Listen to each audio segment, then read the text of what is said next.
idiocracy happened right in front of our eyes, and I think we blinked and missed it.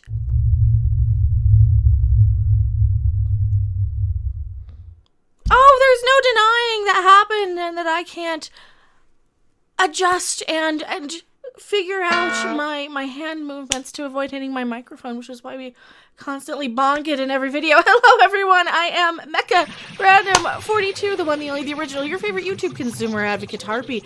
Should I just shorten it to Mecha? Just Mecha. You think you'd be able to find it like that? And I hope, because I mean, I do spell it like Mecha Godzilla, because sometimes I'm a kaiju, and I like to blow things up. If you guys do like my content, please hit the subscribe, share button. Check my channel every single day. I upload every single day something. I've been doing cooking streams. I've been doing gaming streams. I've been doing a little bit of everything, because the news like this is sometimes brain-breaking. Sometimes it just makes me question humanity, and why bother?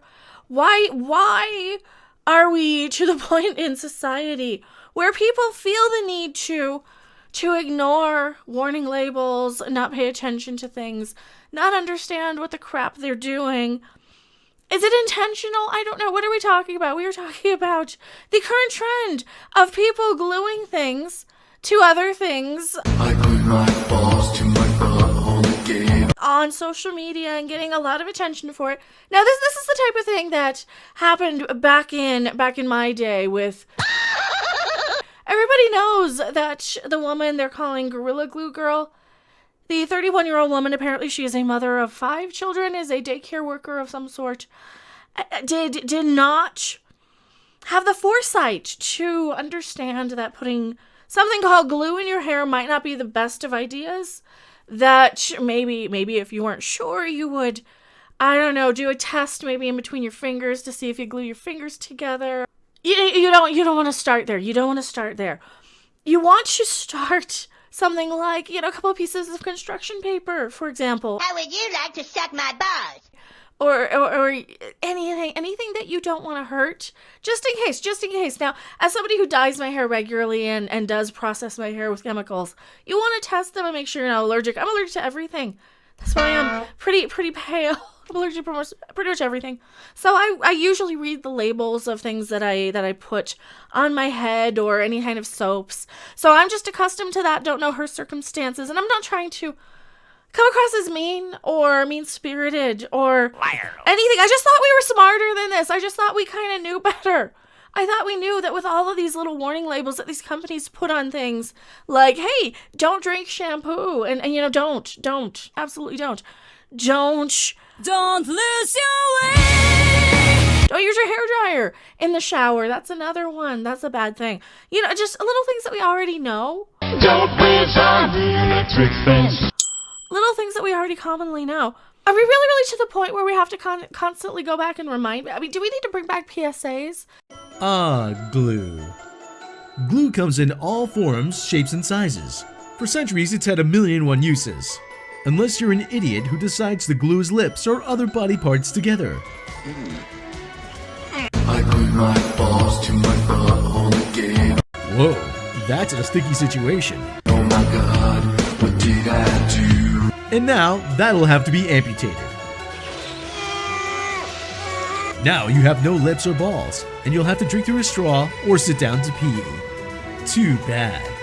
So remember, glue it, don't abuse it. This has been a public service announcement paid for by the committee to stop people from gluing their lips or other body parts together. Glue is not for use by actual gorillas or chimpanzees. And humans, don't put it in your f***ing hair. Hey, wait a minute! Because I've been doing quite a few here on the channel. Every time I see something absolutely ridiculous that just proves time and time again we have de-evolved as a society. I think it started around the 1970s when I started seeing people on game shows like teachers who didn't know history. What are you? I'm a history teacher. I think her name was Muriel on Blockbusters or something, or Miriam or something. It was a Bill Cullen game show, I remember, and she didn't know history. She got every history question wrong, and she was a history teacher. And I started seeing housewives on the Match Game, on Match Game 74. In reruns, of course. And they didn't know basic comedy and punchlines. And that was the point of Match Game, was guess the punchline or the setup or whatever part of the joke. Just match it. It's usually a pretty old joke that they would recycle. They didn't get that. They never understood, and they would pull out these really ridiculous, crazy answers. And that was the entertainment of it. But then it became glorified. Then it moved into daytime television, talk shows, Phil Donahue, Geraldo Rivera, Ricky Lake, all of these shows, Jerry Crapping Springer. We had a whole 1980s, 90s talk show boom, which then evolved into reality television, and we started glorifying the most idiotic of society. Even in the 80s, they kind of did that. Nerds were picked on and stuffed into lockers and not really valued for their intelligence. And that's kind of still where we're at with geek culture. Usually the lowest common denominator consumer can have their way and scream and throw a temper tantrum on social media and get actresses fired. For what? We're rewarding the worst parts of society again. We're not awarding intellectualism. We're not awarding and rewarding anything that actually is going to help us advance as people. As people, we keep doing this. This reminds me of going back right into 1991 again. We're right in 1991 again, where people are spilling hot coffee on themselves and suing for a lot of money. They're doing ridiculous, stupid shit to get attention and get social media clout. And this woman got a trip out to Los Angeles to get her hair fixed. I mean, it's a good story. She doesn't seem to be having any serious side effects from this. They were able to get the glue out of her hair using solvent and aloe sort of mixtures, and that's great. I'm very happy for her. But she did chop off her ponytail, which was very, very long, and apparently her own hair and not a weave, from what I'm understanding. But Gorilla Glue, even we're very sorry to hear about the unfortunate situation that Miss Brown, her name's Miss Brown, experienced using our spray adhesive on her hair. We're glad to see in her recent video, Miss Brown has received medical treatment from her local medical facility and wish her the best.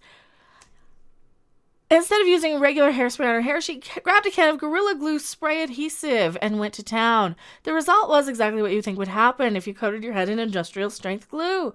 Her hair became an impenetrable helmet. You know what? If you're like a punk rocker, I can see them saying, it'll hold my hair up for 3 days. I don't recommend it, and I wouldn't do it, obviously. Her hair became an impenetrable helmet, and her social media videos about the incident racked up millions of views, and people became obsessed with her predicament.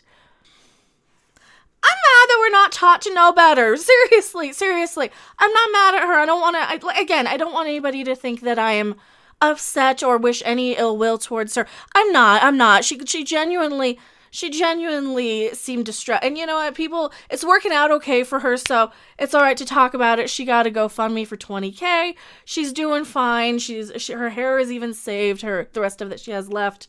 So she's going to do okay. I want society to do better to prevent this sort of thing. I think we might need to bring back PSAs, because now we have people who are saying, see, they see that and it glorifies it in some way because she got some notoriety. She got some cash settlement out of this, at least from the good people who wanted to pay her GoFundMe. It isn't a settlement from suing the company, but it is some compensation. So now people see that, and then the people like this accuse Gorilla Glue of lying. He tries it himself and he ends up in the hospital. Maybe if we didn't have a society where people just didn't know any better. I blame the schools. I blame the schools for teaching nothing but woke nonsense crap and bullshit and garbage. They don't even teach people how to balance a checkbook. Not that anybody even uses them anymore. They don't even teach you how to use a banking app on your phone or file your taxes or useful information like that. They don't teach people how to cook themselves dinner anymore. I was reading a study and it said that millennials are too lazy nowadays, and the younger generations are too lazy to eat cereal because it involves too many steps and it dirties a bowl and they can't just grab it and go. And I get that. If you're so busy, you're out the door and you're only at home for a half an hour out of the day out of your 2 or 3 jobs you got to work just to pay rent. Oh, believe me, I get it. Oh, believe me, I worked 2 jobs retail Black Friday one year. Not again, because you're working early morning all day, all night. And it's not fun, and you don't have a whole lot of time. But at the same time, we're not taught life skills that we can use in the real world and reality to get us ahead, to compete, to be that employee that people want to hire and are not guilted into hiring. I would just like to live in a society where people aren't competing for the Darwin Awards. I really, really would. I would like to live in a society where we celebrated better and bigger. But no. If I make a video on how cool Elon Musk's rocket launches are, or what cool UFO stuff is out there that, or what sciencey thing they're talking about, whatever dimensional this or that, it's cool, it's interesting. Or a video about finding, the remains of Cleopatra's palace sunken underwater. I like that sort of stuff, but it's cool and interesting, but it's not going to get the attention. And I'm just as guilty of it for calling this shit out. But at the same time, I would love to live in a society where we do and appreciate, and you got to start younger. You've got to start conditioning people to not celebrate the least amount of effort, to not celebrate the lowest common denominator, to not celebrate the most outrageous. And we've been doing this since I was younger. We would celebrate the idiot pop stars to say nothing. Meanwhile, the intellectuals who are out there trying to change the world and better the humanity are ignored, and then we're left for all these crazy motherfuckers to come in and do a lot of really, really bad shit behind our backs because none of us are smart enough to even realize it. Me included. I'm a dumbass. You guys know that. But I know not to glue my balls to my butthole again because I don't have any, and I wouldn't do that anyway if I did. Tell me what you guys think in the comment section below. I am mecharandom42, and I will see you guys on the next video, live stream, or wherever. Bye.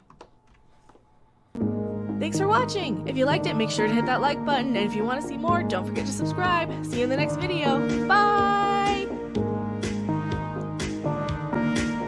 I glue my balls to my